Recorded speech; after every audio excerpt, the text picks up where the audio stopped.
Hi, Doko here. So today we're going to have a look at using a template for your UiPath Coded Automations. We're going to use the stock market buying and selling project from the RPA challenge as a sample on how to do this. So basically we'll cover the following. A wrapper class for our config dictionary. So normally in UiPath you're using a dictionary and you have to put in strings to access the dictionary. So since we have classes available in C#, we will wrap our config inside a class and allows us to easily access those elements without using the native strings. The other thing we'll do is we'll generate a static class for our Excel data files so that we can use IntelliSense to access the elements in the same way rather than using strings. We're going to have a look at using helper functions to invoke XAML files from the C# code. So rather than directly calling run workflow, we'll have our run workflows embedded in our helper functions. And then we'll have some predefined setups for our type into, clicks and target apps so we don't have to initialize those from scratch again. So it's basically a productivity mechanism. So the stockbroker project is quite simple. We just read in a config file, so a small config file, which just contains basically two configuration elements, and then we open our web page, and then we read in some rules, and then we just basically loop through the rules. So the rules will just be either you're going to buy a stock or sell a stock based on the expected price versus the actual price. We just do a comparison, we loop through, we either buy or sell. Every time we buy or sell, we're just going to send a confirmation email and then continue looping around until there's no more rules left, and then we'll basically close the web page, and that's the end of the project. So the steps breaking that diagram down is, number one is read the config file, open the stock market web page, read the rules, and then loop through, check the current price against the actual price or the estimated price, and then either buy or sell and send a confirmation email, and then close the web page at the end of it. So if we have a look at our sb_config, this just contains two values, which is the URL that we're going to open, which is our website, and then the recipient's email address where we do the notifications. We just need to send it, so we could obviously modify these to change the recipients.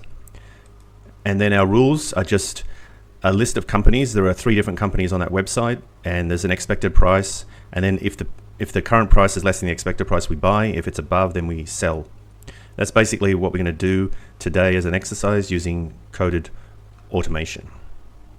So let's just have a quick look at the stock market page. Basically what we have here is we have a drop down and we select one of 3 companies, and these 3 companies are represented in our Excel file, and then we'll do a search. So for example, we'll do a search.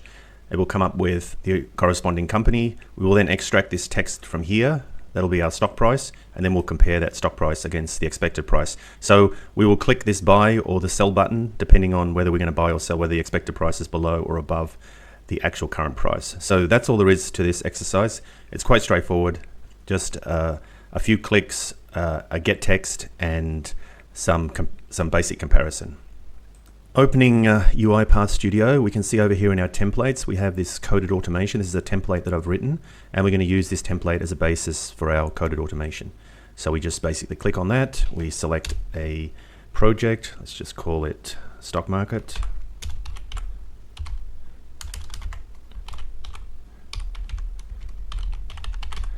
And we will create.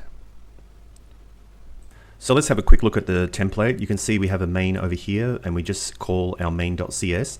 In our main.cs, we have it's split into 2 partial classes. So I've just done this so that we keep this area over here clean where we're writing our code.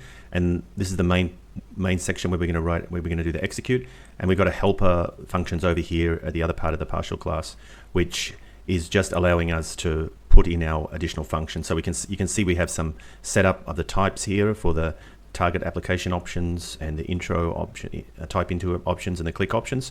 And then we have some basic features such as reading a sheet from Excel. Now these functions, obviously you can write them in C#, but I'm doing these in XAML files. So I'm calling the XAML files to actually do the read sheet, write sheet, and send the outlook, as well as reading the config file. Well, reading the config file, this is the code in C#, but the other 3 are using XAML files. So I'm just using these helper functions. So once these are written, obviously you could write a whole bunch more. You won't need to modify these, or you shouldn't need to. So to get this project set up, you can see there's some errors in the project when I've started it. The reason is because the namespace, the original namespace of this template is called Coded Automation, but when I created this, I called it Stock Market. So I need to change the namespace to match Stock Market so that it will then recognize, it will then get rid of these errors. So at the start of my main, I've got some setup steps here to start off with the project. So these will just be manual steps you'll follow to start the project. So I need to rename the namespace. So I come into main. So I want to rename it from Coded Automation to Stock Market.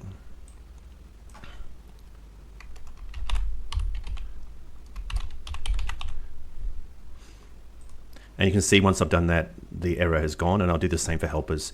I'll just rename that to Stock Market so that we're not getting these errors with a coded workflow.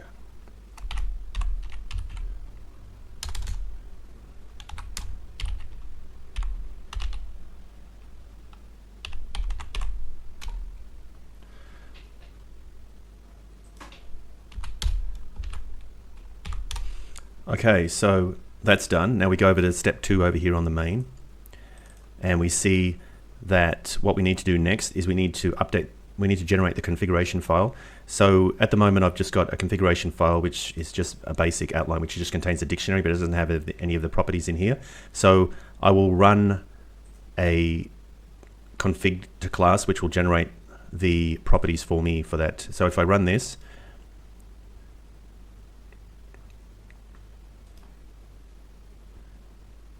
debug file, and what that's going to do is basically allow me to open the config file, and then it will extract out the properties for me, the URL and the email, and it will add them in as properties. So it'll pop up, it'll have a pop-up box, and then it will ask me to select the file, and then I select the file. So it's asking me, okay, I need the format needs to be name, value, description in the config file. And then it will pop up and ask me to select the appropriate file. So I'll come over here, I'll go over to my Stock Market, which is the one I just created, and I will select the SB config file. So these two files, I've just added them into the project. So obviously you could just create these if you didn't have a copy of these, you just create them in Excel. So I'll open the config file, and it will extract out the appropriate properties and put it into a notepad, and then I can just copy and paste it into my code. So this is just saving some time to generate these. In this case, I've only got two values in there, but if I had a whole bunch of settings, this would save me a lot of time from copy and pasting or typing into. So it's finished, it's run the thing, and then you can see over here in Notepad, it's generated a class for me. This is what I originally had. It's added in these two strings in here, allows me to access the dictionary rather than directly in the dictionary. I'll access them by getting the values using these properties. So I'll just copy that, and I will go back to my code, and I will paste that in my helper. So I want to replace this nconfig with what I've just created there. So I'll Control V that. Now if I had multiple pages in a config file, I could just create either multiple configs, or I could put them in one dictionary depending how I wanted to set it up. But for this demo, I'm just showing you the general idea. The second thing is, what I want to do is I want to run this static class from headers for my data file. Now what this does, it will extract out the headers and put them in a class for me. So again, I can access the properties rather than using strings.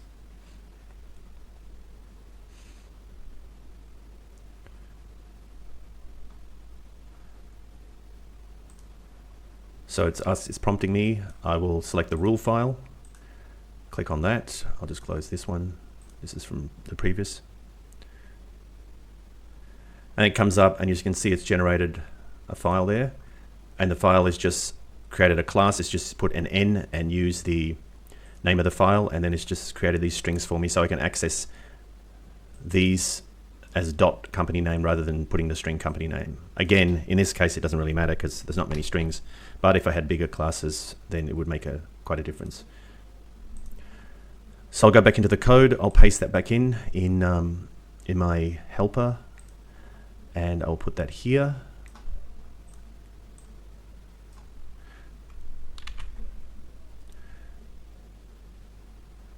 Okay, so that's just updated those. I go back to my main. So I've completed these two three steps, the first 3 steps. Fourth step is to read the config file. So basically I just read the config file using this particular code here. So basically we've essentially done our setup now. And the only other thing we need to do is create the object repository for our screen. So I'm not going to go through creating the object repository. You can look at other videos for that. So one of my colleagues has already created the object repository for me. So I'm just going to copy that over, and then I'll just paste that in over here in the object repository, and then I'll have my object repository.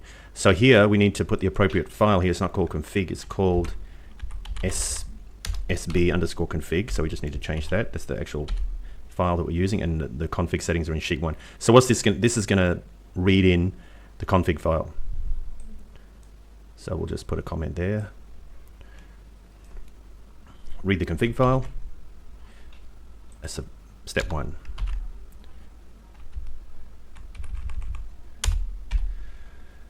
And now what we'll do is we'll go get our object repository and we'll copy it in here. Or if you were doing this from the start, you would just basically create an app, create a screen, and start doing your recording your elements for the particular screen.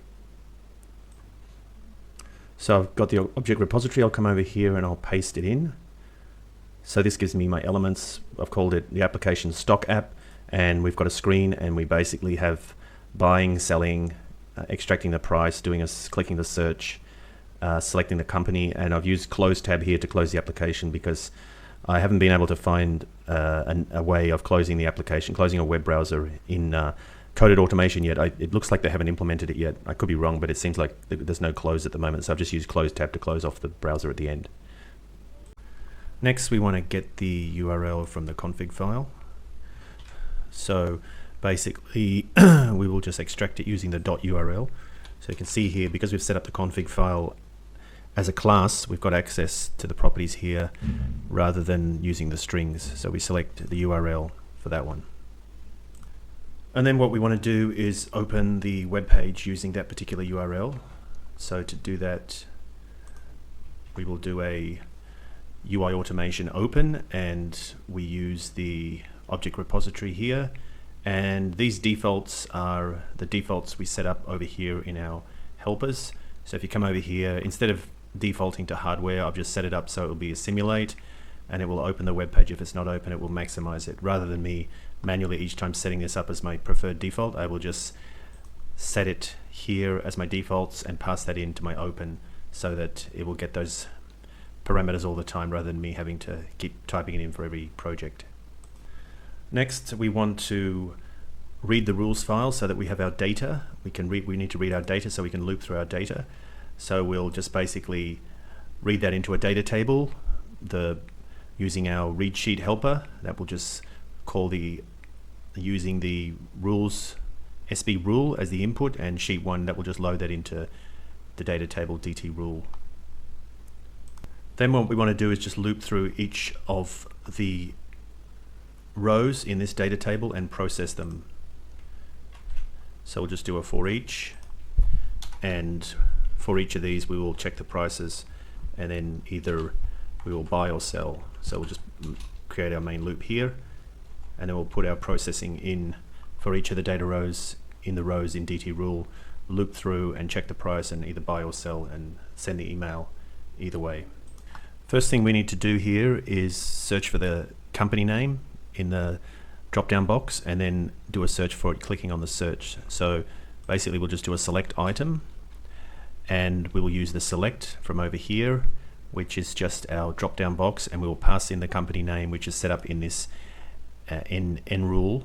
The company name is here rather than putting in a string company name. We're using the lookup in our helper over here that we used.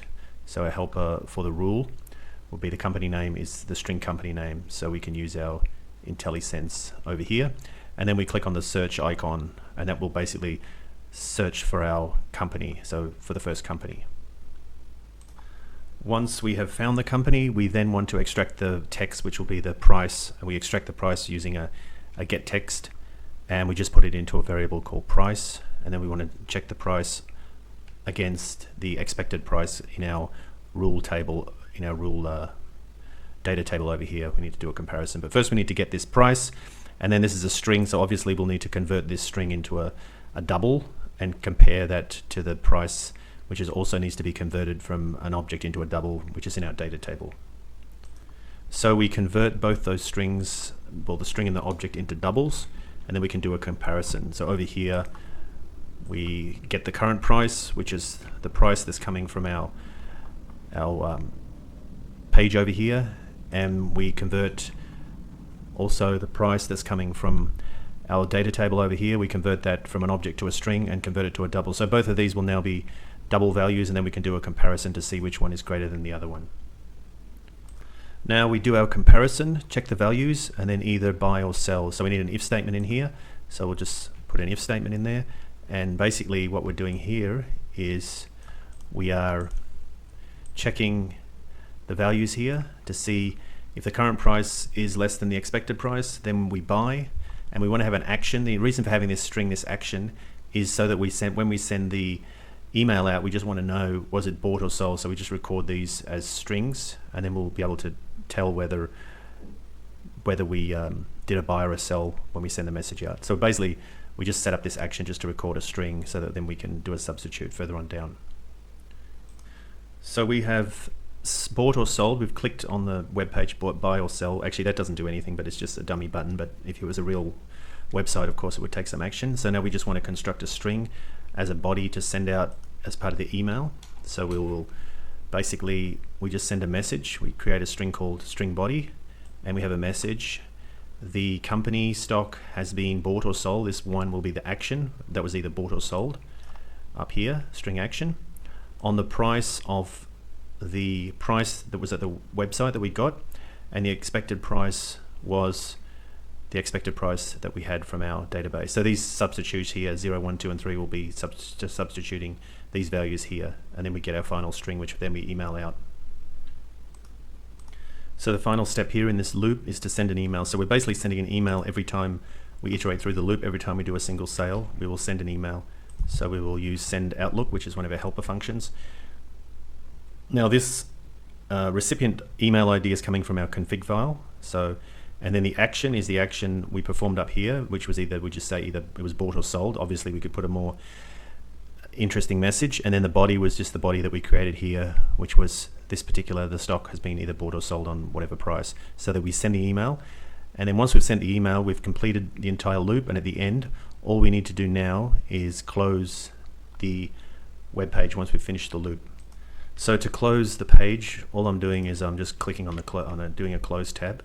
So this will close the page. As I said before, we're not sure how to do a close at the moment in the automation. There doesn't seem to be any s.close, there's only an s.open.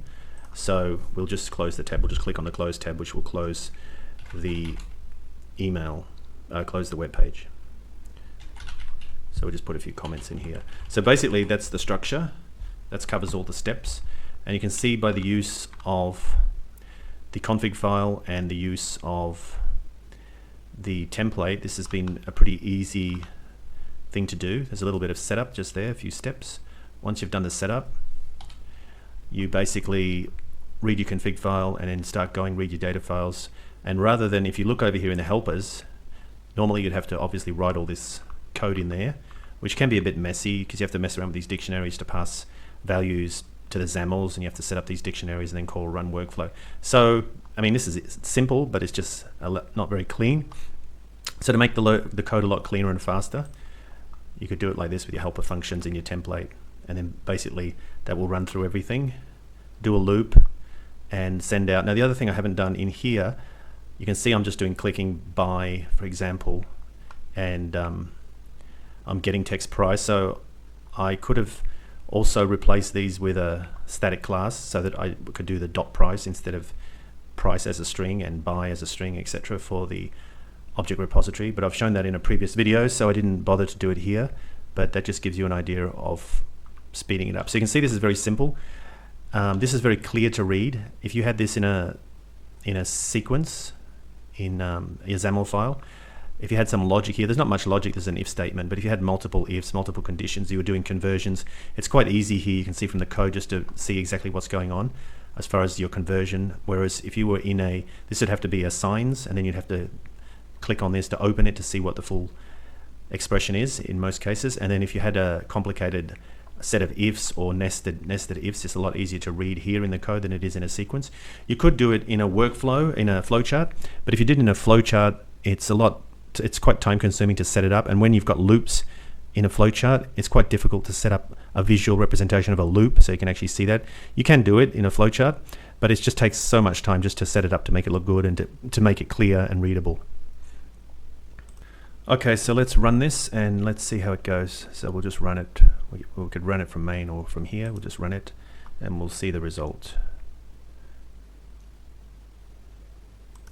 Okay, so after that's finished, if we open our Outlook, we'll have a look at the messages. So it should have sent out 3 messages.